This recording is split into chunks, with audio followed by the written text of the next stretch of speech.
우리가 버림받은 자 되지 아니한 것을 너희가 알기를 내가 바라고 우리가 하나님께서 너희로 악을 조금도 행하지 않게 하시기를 구하노니 이는 우리가 옳은 자임을 나타내고자 함이 아니라 오직 우리는 버림받은 자 같을지라도 너희는 선을 행하게 하고자 함이라. 우리는 진리를 거슬러 아무것도 할 수 없고 오직 진리를 위할 뿐이니 우리가 약할 때 너희가 강한 것을 기뻐하고 또 이것을 위하여 구하니 곧 너희가 온전하게 되는 것이라. 그러므로 내가 떠나 있을 때 이렇게 쓰는 것은 대면할 때에 주께서 너희를 넘어뜨리려 하지 않고 세우려 하여 내게 주신 그 권한을 따라 엄하지 않게 하려 함이라. 마지막으로 말하노니 형제들아 기뻐하라. 온전하게 되며 위로를 받으며 마음을 같이하며 평안할지어다.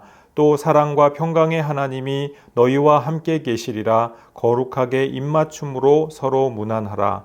모든 성도가 너희에게 문안하느니라. 주 예수 그리스도의 은혜와 하나님의 사랑과 성령의 교통하심이 너희 무리와 함께 있을지어다. 아멘. 인지부조화라고 하는 말이 있죠. 인지부조화. 어떤 관점을 따라서 세상을 바라보느냐에 따라서 이 세상과 사람이 보이게 되는 방식이 아주 다르다고 하는 것입니다. 모든 것이 너무나 다르고 판이하게 보입니다. 그 관점이 어떤 현상과 사건의 추이를 따라서 어떤 관점은 타당하고 어떤 관점은 틀렸다라고 하는 것이 나타나죠. 그런데 사람들이 그 틀린 관점, 타당하지 않은 관점을 포기하지 않고자 합니다. 그 뇌의 관성에 따라서 그냥 그대로 가려고 한다는 것이죠. 그렇게 해서 인지부조화가 발생을 한다고 하는 거예요. 똑같은 현상을 다 같이 보는데도 사실관계를 파악하는 방식이 다르죠. 또 그 의미와 본질이 다르게 파악됩니다. 나중에 사실관계가 완전히 명명백백하게 드러난 다음에야 내가 잘못되었나? 이제 그제 가서야 뭔가 다를 수도 있다는 것을 느낄 수가 있는데 그때 가면 이미 그 사건을 제대로 따라가고 있지 못한 이제 이미 너무 늦어버린 그런 상황이 된 것이죠. 그래서 우리가 회개를 한다는 것 실제로 참 쉬운 일이 아니에요. 우리 회개가 원문상 이 원어상에 메타노이아라고 하거든요. 메타가 어디서부터라는 말이고 노이아가 그 인식이라는 말입니다. 이 마인드를 얘기하는 것이거든요. 그래서 내 인식, 기존의 인식으로부터 돌이키는 것이 메타노이아의 뜻입니다. 회개의 뜻이 바로 그거라는 거예요. 막 울고 불고 이게 회개가 아니고 그거는 일부이고, 그러니까 인식이 달라지니까 울고 불고도 할 수 있어야 되는데 이제 많은 경우에 내가 뭔가 당한 일이 너무나 원통해서 울었어. 그럼 와 내가 회개를 했다. 아니죠. 내 인식이 바뀌고 그 마인드셋이 바뀌어야 그것이 회개입니다. 그렇죠? 이렇게 연예인이나 정치인들 가끔 어떤 일이 일어났어요. 그래서 이제 사과문이나 사과 성명을 발표하죠. 그런데 그 글을 잘 읽어보면 어떻습니까? 많은 경우에 거의 한 10중 8구쯤 될까요? 가만히 읽어보면은 그 내용에 진정한 사과나 참회가 없을 때가 많죠. 나는 잘못한 것이 없고 사실은 여러분들이 하도 떠미니까 내가 이 사과문이나 사과 성명을 발표하긴 하는데 그래도 내가 좀 잘못이 없다는 것을 알아주길 바랍니다. 이것이 진짜 속내인 경우가 굉장히 많죠. 그러니까 면피가 그 목적인 경우가 사과문이나 사과 성명의 그 목적이 된다라고 하는 것이에요. 그래서 우리가 회개를 하고 우리의 잘못을 참여한다고 하면서도요, 사실은 종교적인 가면을 쓰게 되기가 쉽죠. 우리의 마인드가 바뀌지 않아요. 이 마인드라고 하는 것이 그 생각 하나를 가리키는 것이 아니고요, 세트로 있는 마인드를 가리킵니다. 마인드 세트죠. 우리의 그 마인드의 세팅 자체가 바뀌는 것입니다. 이것은 결코 쉬운 일이 아니죠. 사람들이 회개를 안 하고 싶기 때문에 인지 부조화 상태에 빠지는 거거든요. 우리가 회개한다고 할 때 그것은 정말 그 인생을 바꾸는 일이 되어야 하는 겁니다. 왜? 마인드 세트가 바뀌는 거거든요. 세팅 자체가 바뀌는 것이거든요.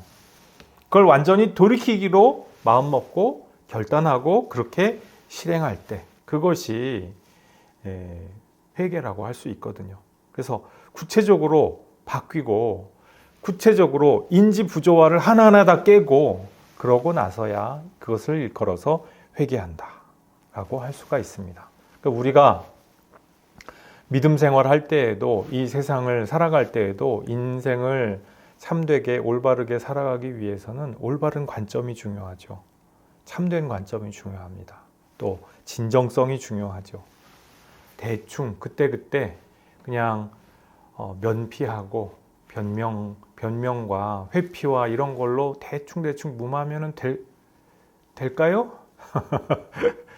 사실은 그게 한두 번이지. 그것도 그냥 평생 그렇게 살면은 거기에는 참된 것도 없고 보람된 것도 없고 참 그런 상태가 되는 것입니다. 지금 이 고린도 교회에 어떤 회중들, 바울 반대파 쪽에 서게 된 어떤 회중들의 문제도 이 인지 부조화의 문제죠. 지금 이분들 역시 회개가 쉽지 않은 상황이에요. 바울의 대적자들에게 현혹이 되고 미혹되고 가스라이팅 당해 있는 상태라서 세상이 정반대로 보이는 거예요. 뒤집혀서 보인다는 것입니다. 그래서 지금 이 사람들의 입장에서 볼 때는 바울이나 바울의 동역자들이나 또는 바울을 뒤따르는 그 회중들, 그 사람들이 바른 사람으로 안 보이는 것이죠. 우리 지난주에 우리 말씀 나눌 때 아도키모스라고 하는 원어를 소개해 드렸습니다. 검증되지 않았다, 인정받지 못했다라는 뜻이거든요. 검증을 해보니까 그 시험을 통과하지 못한 사람들을 아도키모스라고 하거든요.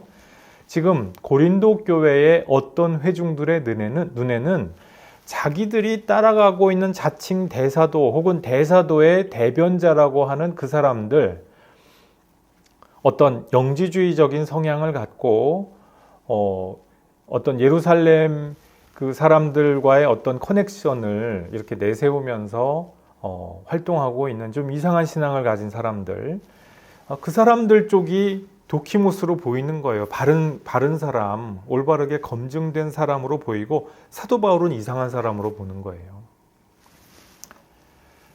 이 사람들은 지금 가스라이팅을 통해서, 세뇌를 통해서 눈과 귀가 가리워져 있어요. 정말 봐야 될 그곳을 바라보지 못하는 잘못된 관점을 갖고 있다, 이 말씀입니다. 시야가 온전하지 못해요. 그래서 지금 사도 바울의 이 말씀, 고린도 후서의 후반부의 이 말씀, 정말 간곡하고 처절한 말씀이죠. 그런데 이 말씀을 듣고 회개하기가 쉽지 않다는 거예요. 우리 복음성가 중에 똑바로 보고 싶어요라는 그 복음성가가 있죠. 우리가 눈이 있다고, 귀가 있다고 그냥 다 똑바로 보고 있는 게 아니에요. 이 똑바로 보고 싶어요를 그 지으신 그 이제 복음성가 가수가 이제 그 최근에 전도사 사역을 하면서 또 이제 그 곡을 내셨다고 하는데, 이 똑바로 보고 싶어요를 할 때 내실 때 너무 사정이 힘드셨대요. 이 왼쪽 심장이 제대로 기능을 못하고 또 뭐 눈이 어디가 절반이 안 보인다고 했던가, 하여튼 그 몸에 심각한 병증이 있는 데다가 또 가정적으로도 경제적으로 너무 힘들어 가지고 정말 극단적으로 힘들 때였다고 합니다. 그런데 어떤 교회에 가서 이제 찬양을 인도하고 있는데, 거기서 어떤 장애인 자매가 그 찬양을 하는 거를 봤대요. 근데 이 찬양을 하는 자매가 눈이 안 보이고, 그런데도 정말 진정한 모습으로 정말 온 마음으로 하나님께 그 온전한 찬양을 드리고 있더라는 것이죠. 그래서 이 전도사님의 마음에 깊은 깨달음이 있었다는 거예요. 이게 눈이 떴다고 다 보이는 게 아니고, 그냥 내가 귀가 있다고 해서 그냥 다 들리는 게 똑바로 다 듣고 있는 것이 아니로구나 하는 것을 그때 이렇게 절절한 깨달음이 있어서 이 복음성가 똑바로 보고 싶어요를 작곡을 했다는 것이죠. 우리는 어떻습니까? 우리는 과연 똑바로 보고 있습니까? 똑바로 듣고 있습니까? 우리가 이 세상을 살아가면서 무엇을 보고 무엇을 듣는지 주의해야 됩니다. 막 SNS, 인스타그램, 페이스북, 유튜브 막 온갖 정보들이 범람하는 시대 아니겠어요? 똑바로 보고 있습니까? 남들이 다 이런 거 좋아한대. 그럼 나도 거기 휩쓸려 가면 똑바로 보고 있는 겁니까? 이것이 지금 이 고린도 교회 성도들에게 있어서는 지금 영혼의 구원을 가르는 문제가 되어버리고 말았어요. 오늘날 우리에게도 마찬가지죠. 이 세상이 제공하는 여러 가지 현혹하는 것들, 미혹하는 것들 가운데에서 우리가 똑바로 보지 못하고 똑바로 듣지 못할 때 우리의 영혼에, 우리 심령에 구원이 좌우가 될 수가 있다. 그 말씀입니다.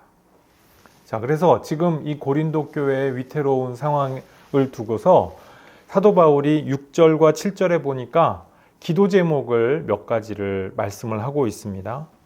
첫 번째 기도 제목은 뭐냐면은 바울과 그를 따르는 이들이 버림받은 자, 아도키모스가 아니라는 것을 알도록 위해서 기도를 한다는 거예요. 이것은 사도 바울 개인이 인정받기 위함이 아니죠. 사도 바울은 이미 그런 것을 초월한 분 아니겠어요? 그런데 지금 이 고린도 교회의 경우에는 바울의 사도성을 인정하느냐 인정하지 않느냐의 여부가 이 고린도 교회 회중들의 올바른 관점하고 굉장히 긴밀하게 연결이 되어 있어요.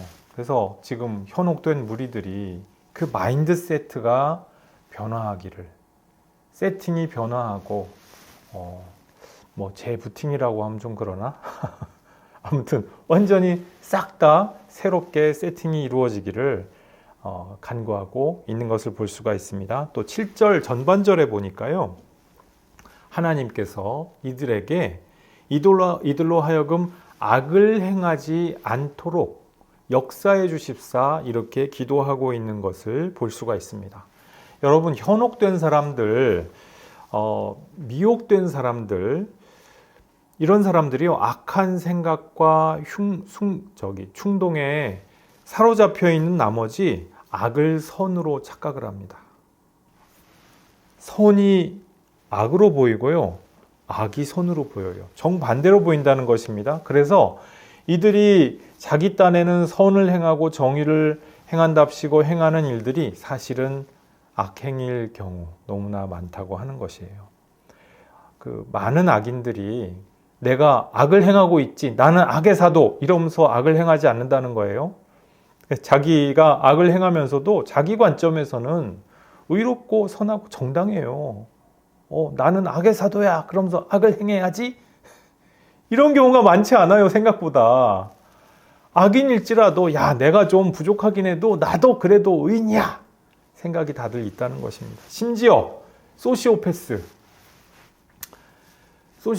우리가 생각할 때 막 사탄의 사촌동생 같잖아요. 그런데 소시오패스에 관한 현대 정신의학의 연구에 따르면 소시오패스가 가진 관점이 이렇대요.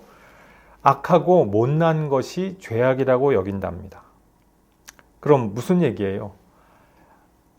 악하고 못나고 보잘것없으면 죄악이니까 죄악은 어떻게 해야 돼? 내가 처단해야지. 생각이 이렇게 진행이 된다는 것입니다. 약하고 보잘것없는 자들을 그래서 까닭 없이 무고한데도 억압하고 핍박하죠. 그러면서 자기가 선하고 의롭고 정당하다고 느낀다는 것이에요. 그래서 이 현혹된 사람들, 미혹된 사람들의 마인드세트가 굉장히 이게 바로잡는 것이 쉽지 않아요. 바로 된다고 하는 것이 간단하지 않습니다. 어떤 한 가지 올바른 생각이 있다고 할지라도 나머지 다른 무수한 생각들이 다 가짜고 거짓말이고 오류거든. 그러니까 이것이 전체가 다 합해지면 뭐가 된다?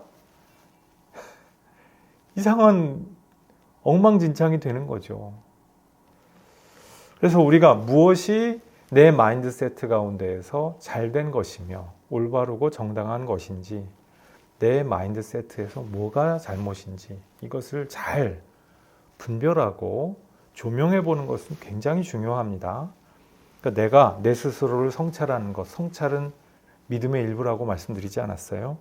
그래서 지금 사도 바울이 이 현혹된 자들의 마인드세트가 변화되기를, 생각과 관점이 바뀌어지기를, 내적인 환경이 바뀌어지기를, 더 나아가서 이 사람들의 관계, 외적인 환경도 바뀌어지기를 위하여서 간구한다라고 하는 것입니다. 생각과 관점이 바뀌면은요, 우리 심령이 치유되고 회복되게 되기 때문입니다. 사람들이 병드는 것이 병든 관계에서 심령이 병들고 그리고 죽어가죠.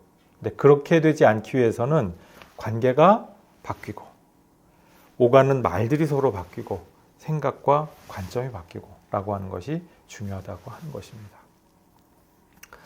그래서 이 회개라고 하는 것이 이 요즘 현대 정신의학 혹은 심리학에서 인지치료라고 하는 분야하고도 좀 비슷한 면이 있습니다. 그 일종의 이 회개라고 하는 것이 그냥 대충 우리가 예배 때 참회기도 시간에 한번 일어나가지고 나 잘못한 거 한번 떠올리고 그러므로 결코 정죄하면 이게 아니죠. 그런 것이 아니죠. 회개는, 참회는 그런 것이 아니죠. 내 스스로를 인지적으로 치유해 나가는 것이 참회라고 할 수가 있습니다. 하나님이 주시는 그 말씀의 표준을 근거로 해서 내 스스로를 치유해 나가는 과정이라고도 할 수가 있습니다. 이럴 때 여러 가지 어려운 그 난관이 있고 그 병증이 다시 도질 수가 있죠. 죄의 병증, 악의 병증이 도질 수가 있어요. 근데 그때마다 인지적으로 나는 회개한 사람이지, 나는 이 방향으로 돌이켰지 하면서 계속 해 나갈 때 그 죄와 악의 병증이, 악성이 치유되고 그리고 도말되어 간다고 하는 것입니다. 그러니까 인지치료가 정신의학에서도 보면은 굉장히 중요한 테마죠. 그래서 어떤 상황에 있어서도 내가 약에 의존하면은 그냥 살 수 있지, 그렇지 않죠. 정신과에 가면 이제 약을 주지 않습니까? 근데 그 약에 의존해서 내가 그냥 쉽게 할 수 있는 것이 아니고, 그럼 그건 그 약에 의존하기 때문에 약물 의존증이 되는 것이고, 약물 중독이 될 가능성이 있죠. 근데 사실은 정말 중요한 것은 인지치료죠. 내가 내 스스로를 인지적으로 치료하고 마인드세트 자체를 바꿔나가는 것, 개혁하고 쇄신해 나가는 것이 중요하다라고 하는 것입니다. 영화 뷰티풀 마인드라고 하는 영화가 있습니다. 좋은 영화인데요. 여기 주인공이 수학자 존 내쉬라고 하는 분이죠. 그러니까 이분이 그 노벨 경제학상, 또 이 아벨상이라고 있습니다. 우리나라에는 보통 필즈상이 많이 알려져 있는데, 이것은 이제 순수 수학의 분야이고, 이 존 내쉬는 이제 응용 수학까지도 재능을 많이 발휘하셔서 이제 나중에 아벨상, 필즈상에 필적하는 그것과 거의 이렇게 쌍벽을 이루는 상인 아벨상을 수상한 분인데, 이분이 그 리만 가설 난제와 씨름을 하다가 이제 조현병이 오신 거예요. 그래가지고 조현병, 정신이 분열되는 무서운 병 아니겠습니까? 50년 동안 정신 이제 분열, 이 조현병하고 맞서 싸우는데 얼마나 그 과정이 고통스러웠겠어요.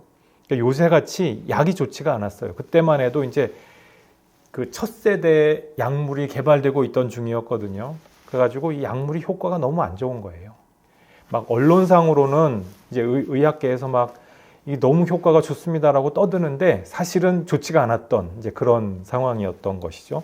그래서 이분이 이 뷰티풀 마인드가 나왔을 당시에 그 언론하고 인터뷰한 기사를 본 적이 있어요. 그랬더니 이분이 거기서 어떻게 이 병을 극복해 나가셨습니까? 했더니 이분이 항상 자기가 보고 있는 것을 그대로 믿지 않으려고 노력을 한대요. 왜냐하면 이분은 지금 환영을 보이고 그 러시아 KGB가 소련 KGB에서 자기한테 스파이를 보내가지고 나를 항상 죽이려고 하는 그 강박 망상이 이렇게 영상으로 보이는 거예요. 자기 보이는 대로 하면 이 사람은 자기 생명을 부지할 수가 없는 사람이죠. 얼마나 위험한 상황이 많겠어요. 그래서 자기가 그냥 정서적으로 감각적으로 느끼는 데에서 한 걸음 나아가서 지각을 사용해서 저거는 진실이 아니겠구나. 소련은 이미 망했지. 2000년대 초니까 이미 망했잖아요. 소련은 이미 망했지. 논리적으로 추론을 해나가는 것이죠. 그래서 내 행동의 근거를 하나하나씩 바꿔나감으로써 약에 의존한 것이 아니라 하나하나 바꿔나감으로써 이 조현병과의 싸움에서 승리하고 그렇게 자신의 커리어를 참으로 나중에는 굉장히 영광스럽게 그렇게 장식을 했던 이제 그런 그 사례가 있죠. 그래서 우리가 감정이 아니라 그냥 눈에 즉각 보이는 것이 아니라 지각을 사용해서 내 행동의 근거를 바꿀 때 우리 삶에 희망이 있습니다. 우리 일상생활에도 그렇고요. 우리 신앙생활에서도 그렇죠. 자, 그래서 사도 바울이 지금 이렇게 마인드가 바뀌어지는 그것을 위하여서 간구하였다는 것입니다. 세 번째로 7절 하반절에 보니까 바울 진영으로 당장 돌이키지 않더라도 선을 행하도록 그렇게 간구하였다는 거예요. 이 진영 논리가 아니었다는 것입니다. 우리 진영으로 넘어오면은 너는 좋은 사람, 안 넘어와 너는 나빠, 파문이야, 이것이 아니고 현혹된 무리들의 회개를 구하면서 그 사람들이 심지어는 나를 인정하지 않아도 좋다, 내 말씀을 듣고 혹은 내 권면을 듣고 선을 행하기라도 하면 좋겠다라고 하는 것입니다. 사도 바울을 버림받은 자처럼 아도키모스라고 생각하더라도 하나님 뜻에 순종하고 선을 행하기만 한다면 아무 상관이 없다라고 하는 것이죠. 제가 종종 소개하고 나는 일화입니다만 칼뱅 선생도 트렌트 공의회 때 이 의화교령, 칭의에 관한 교령을 이 트렌트 공의회에서 논의하는 중에 그 회기 중에 소식을 들었던가 봐요. 그래서 로마서 서문에서 이제 여기에 대해서 얘기했던 그 일화, 제가 종종 소개해드리고 하는 말씀이죠. 이 칼뱅 선생이 굉장히 그 날카로운 언변을 가지신 분입니다. 이 주석이나 기독교 강요를 읽어보면은요, 굉장히 그 말이 세요. 당시 그 분위기가 좀 그랬다고 하는데 논쟁적입니다. 그런데 이분이 이제 카톨릭 신학의 잘못된 신학의 그 흐름, 기류에 대해서 통렬하게 비판을 하는 분이었는데도 그 아우구스티누스적이고 또 바울적인 그 성경적인 칭의의 복음이 올바르게 증거되고 그것으로 말미암아 사람들이 설득되었다는 소식을 듣고 그렇게 기뻐하셨다는 거예요.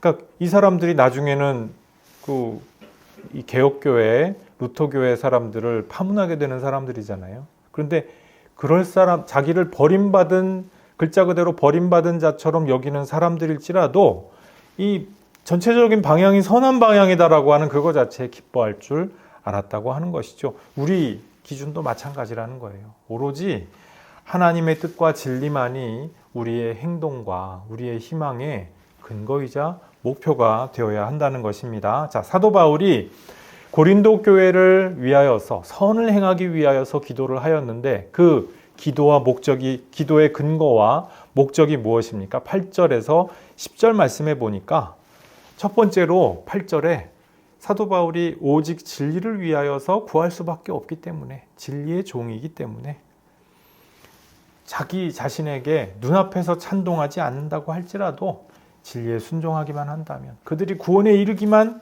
한다면 우리도 찬동할 수밖에 없다는 것이에요. 우리도 지금 우리 개신교회가 이 칭의의 복음을 비롯해서 여러 가지 진리를 성경으로부터 사도적인 복음을 온 세계 교회에 소개를 하고 또 함께 나누고자 하는데 많은 세계교회 전통에서 이것을 거부하는 경우가 있습니다. 가톨릭 교회라든지 이제 그 상세한 그 논의 사항은 우리가 뭐 사도신경 강해라든가 다른 기회를 통해서 이것을 말씀을 나눌 기회가 있으면 하고요.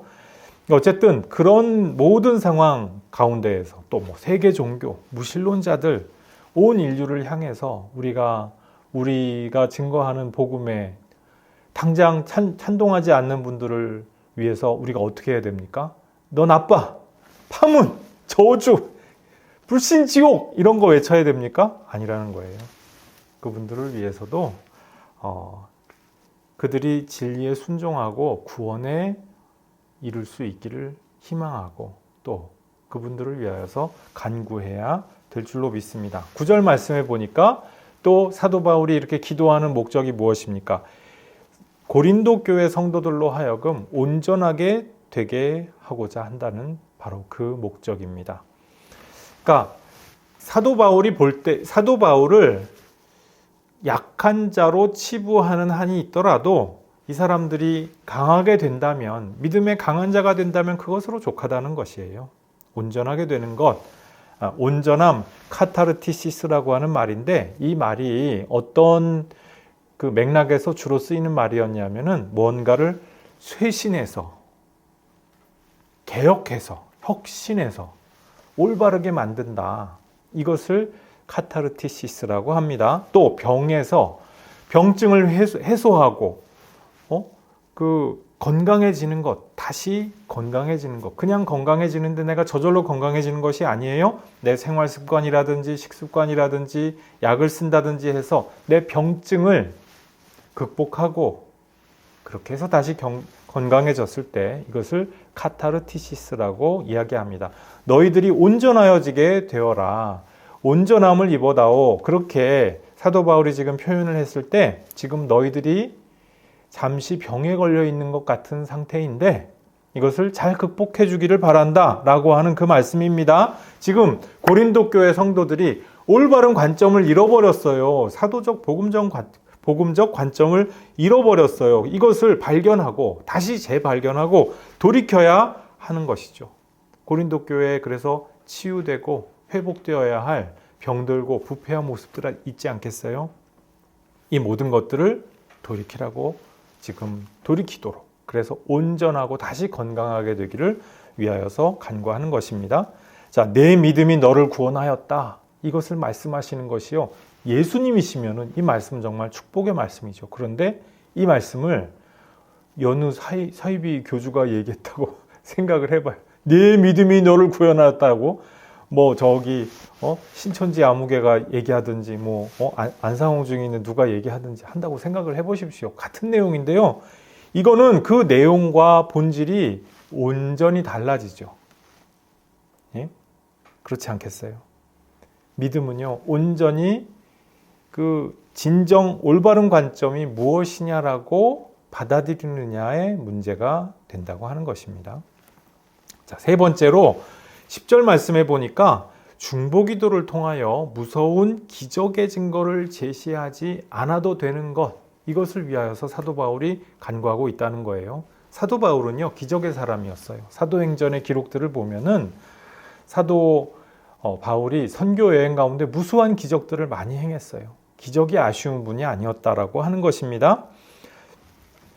자, 그런데 사도적인 조처에 의해서 그런 기적을 무섭게 딱 행해버리시면은 지금 고린도 교회는 어떻게 됩니까? 그것으로 말미암아 어떤 누군가는 파괴적인 결과를 맞이하게 되지 않겠어요?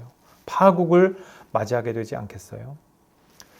초대교회에 실제로 이런 사례가 있죠. 아나니아와 삽비라가 이 부부인데 자기들이 그 밭을 팔아가지고 교회에 그 헌금을 하고 그러면 사람들이 와, 너 어떻게 그런 생각을 했니? 그러고 칭찬받고 환영해 줄 거를 기대하고 실제로는 다 팔지도 않았으면서 그렇게 했다고 거짓말을 했죠.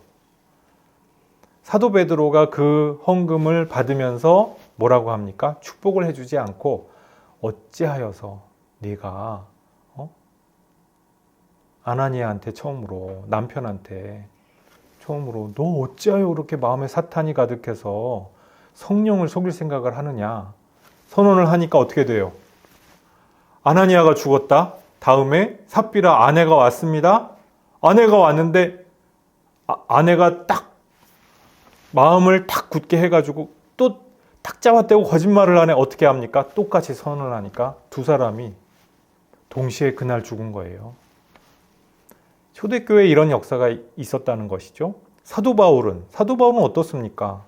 사도 바울도 이 마법사 시몬에 대해서 너 당장 그 입 다물라니까 정말 그 입 다물고 이 눈이 딱 가려지면서 아무것도 할 수가 없게 되는 그런 역사가 나타났거든요. 사도 바울이라고 해서 베드로처럼 너 이래서 해야 되겠니?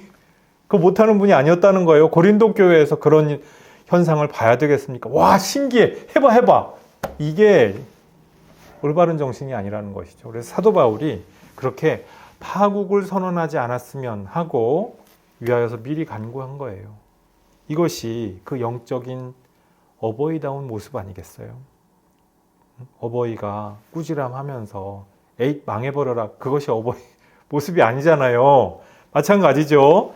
그러니까 지금 그 눈앞에 펼쳐진 상황을 그냥 앉아서 기다리는 것이 아니라 사도 바울이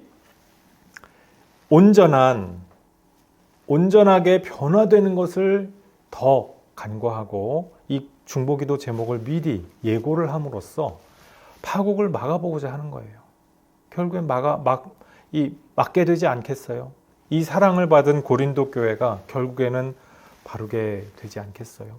이 사도적인 복음적인 섬김과 오래 참음을 통해서 그 사람 하나가 또 공동체 하나가 변화되지 않았겠습니까? 자, 이제 서신 종결부가 왔습니다. 11절에서 13절 말씀인데요. 참 이 11절 말씀을 보면은 갑자기 하게 되는 대목이 있습니다. 그 뭐냐 하면은 갑자기 기뻐하라는 거예요. 지금까지 실컷 너 이렇게 무서운 기적이 여러분들 가운데서 나타나지 않게 기도하세요. 그럼 이게 무서운 얘기잖아요, 사실은. 사랑으로 얘기한다고 해도 엄하게 말씀하는 거잖아요. 그런데 갑자기 기뻐해? 어떻게? 왜 그렇습니까? 지금 고린도 교회가 엄중한 상황에 처해 있는 건 맞아요. 그러나 여전히 구원과 진리를 향한 여정 가운데 있기 때문에 그렇습니다. 우리가 우리의 삶의 여정이, 삶의 행보가 구원과 진리를 향하여 가지 않을 때와 향해서 가고 있을 때와는 엄청난 차이가 있어요. 달라요. 우리 오전에 말씀 전하신 그대로 우리는 다른 길을 지금 걷고 있어요. 이 세상에서 볼 때 만만해 보이는 것 같을지라도 사실은 만만하지 않고 좁고 이상한 길을 걸어가는 것 같은데 사실은 그것이 진리의 길이고 그런 상황이라는 것이에요. 그래서 지금 당장 좀 혼도 나고 어려움이 있는 것 같고 그렇다고 할지라도 이 여정 가운데서 있을 수 있는 혼란과 어려움이니까 다시 종말론적인 이 기쁨을 상기해내자라고 하는 것입니다. 또 한 가지가 있어요. 우리 뒤에 말씀을 보니까 지금 여러분은 혼자가 아닙니다 라고 말씀을 하고 있습니다. 혼자 내버려지지 않았기 때문에 온 성도들이 여러분에게 무난하고 여러분의 소식을 기대하고 있다. 이것을 말씀을 하죠. 혼자가 아니라는 거예요. 또 성삼위일체 하나님이 여러분에게 복을 내려주고 계십니다 라고 선언을 하죠. 혼자가 아니라는 거예요. 온 성도들과 천상교회와 하나님께서 여러분을 기다리고 기대하는 눈으로 지금 지켜보아주고 계십니다. 자, 그렇게 해서 그 다음에 이제 온전하게 되라고 다시 한번 마지막으로 권면을 합니다. 온전하게 되면요, 여러 가지로 좋습니다. 우리가 우리의 마인드셋을 바꾸고 우리의 삶의 방향을 바꾸고 그렇게 하면 어떤 일이 벌어집니까? 11절 하반절 말씀해 보니까요. 그 다음에 뒤따라오는 것이 있어요. 위로가 따라오지요. 온 사람들이 위로해 줍니다. 자기 스스로도 그 마인드셋을 바꾸면서 불안하고 혼란한 마음이 다 정리가 되면서 깊은 평안과 위로가 찾아오게 되지요. 또 마음을 같이 하게 된다 했습니다. 이 마음을 같이 한다고 하는 이것, 원문을 보면은 프로네인인데요. 프로네인이 뭐냐 하면은 사려 깊음, 또 배려하는 것, 이런 것을 가리킵니다. 이 자기중심성은요, 결국은 자기 파괴적이에요. 자기만을 위하면은 굉장히 잘 나가는 것 같고, 자기가 잘나지는 것 같은데 사실은 그렇지 않다. 자기 얼굴에 침 뱉기 상태가 된다고 하는 것입니다. 여기서부터 돌이켜서 온전함에 이르러야죠. 그렇게 되면은 정말 사려 깊고 배려할 줄 알고 사람들과 마음을 함께 할 수 있는 사람으로 바뀝니다. 이 마음을 함께 할 줄 아는 사람, 정말 사람다운 사람 아니겠어요? 그러니까 요즘 인기리에 방영되는 드라마 눈물의 여왕이라는 드라마 있죠. 거기 보니까 굉장히 재밌는 캐릭터가 나오더라고요. 그 퀸즈 그룹의 그 가족들은 정말 하나같이 다 자기중심적이죠. 굉장히 자기중심적이고 자기밖에 몰라가지고 자기가 자기 목을 조르고 있는 상황인데 그걸 까맣게 몰라. 그죠? 그런데 이제 용두리 사람들은 그렇게 자기중심적이지 않습니다. 좀 자기중심적이더라도 좀 귀여운 수준. 그렇죠? 특히 이제 현우 엄마, 남자 주인공의 엄마가 마음을 같이 할 줄 알고 상대방의 상태를 살필 줄 아는 사람이죠. 뭔가 이렇게 통하는 그런 캐릭터로 나오는데요. 굉장히 인상 깊은 캐릭터죠. 자, 이 세상에서만이 아니라 세상에서도 그런 캐릭터들이 우리가 살면은 볼 수가 있습니다. 아주 자기 혼자 똑똑한 줄 알고 팍 시체말로 좀 나대는데 사실은 보면은 그냥 자기중심적이고 자기가 자기 무덤 파는 그런 캐릭터들 종종 많이 볼 수 있죠. 근데 우리 고린도 교회 공동체의 경우에 이 현혹된 사람들이 바로 그런 캐릭터들이었습니다. 신앙과 종교의 이름으로 자기중심성을 막 강화해 나가는 그런 상황. 고린도 공동체에서만 문제였을까요? 우리도 똑같이 문제라는 거예요. 우리 한국교회에도 그런 사람들 많이 있습니다. 신앙과 종교의 이름으로 신비체험 신나게 하고 그러면서 그거 막 자랑하면서 자기중심적으로 하는데 그것이 사실은 자기 이렇게 생명줄을 점점 조여가는 딱한 상황이 있죠. 근데 정말 어렵고 힘들게 가는 것 같아도 진정한 위로와 평안과 평강과 마음을 함께함과 사람들과 이렇게 진정한 소통과 이런 것이 되고 있다면 정상이죠. 잘 가고 있는 것이죠. 그런데 그렇지 못한 경우 온전하게 되면 어떤 유익이 있습니까? 가장 중요한 유익은 하나님과 통하는 사이가 된다라고 하는 것이에요. 하나님과 마음을 함께 하는 것 11절 하반절에 보니까요. 하나님이 이 온전한 사람들과 함께하게 되신다고 하는 것을 사도 바울이 지금 선언을 하고 있어요. 하나님은요, 모두와 함께 하세요. 하나님을 욕되게 하고 모욕하는 무신론자들과도 함께 하세요. 하나님을 알지 못하고 우상 숭배하는 자들과도 함께 하세요. 요나가 선포했던 하나님 말씀 선포했던 그 니느웨 사람들처럼 우상을 섬기는 그 사람들도 사랑하시고 그 사람들도 아끼는 사람이세요. 아끼는 그러한 사랑의 하나님이세요. 그런데 그것은 하나님의 짝사랑이죠. 하나님과 통하는 사람이 된다고 하는 것은 하나님의 친구가 된다는 것 아니겠어요? 이것은 온전한 자들만이 할 수가 있습니다. 어떤 사람? 하나님과 동행하고 하나님과 마음을 함께하는 사이, 통하는 사이가 된다고 하는 것입니다. 교회 여러분들은 하나님과 마음이 통하고 하나님과 좋은 관계를 이루는 그런 서로 사랑하는 사이가 되어야 하지 않겠습니까? 온전해짐으로써 하나님과 동역하며 마음을 함께하는 사이, 통하는 사이 되는 복을 받아 누리시는 성도 여러분들 모두 되시기를 주님의 이름으로 축복합니다. 기도하시겠습니다. 아버지 하나님, 우리가 이 어지럽고 그리고 현혹과 미혹이 많은 세상 가운데에서 우리에게도 있는 잘못된 관점과 태도가 무엇이 있는지 우리 스스로를 성찰하여 볼 수 있도록 도와주옵소서. 성령께서 우리 마음을 조명하여 주시옵고 주님의 살아계신 음성을 따라서 이 모든 것들 바꾸고 우리의 마인드셋을 바꾸어 하나님 기뻐하시는 뜻으로 날마다 나아갈 수 있도록 도와주시고 함께하여 주시옵소서. 잘못된 것을 잘못되었다고 깨닫고 돌이킬 수 있는 믿음과 지혜와 용기를 주시옵소서. 온전함의 유익을 온전히 누려서 하나님과 영교하는 그러한 사이가 되는 복된 성도들 되도록 모두에게 복 내려 주옵소서. 예수님 이름으로 기도드리옵나이다. 아멘.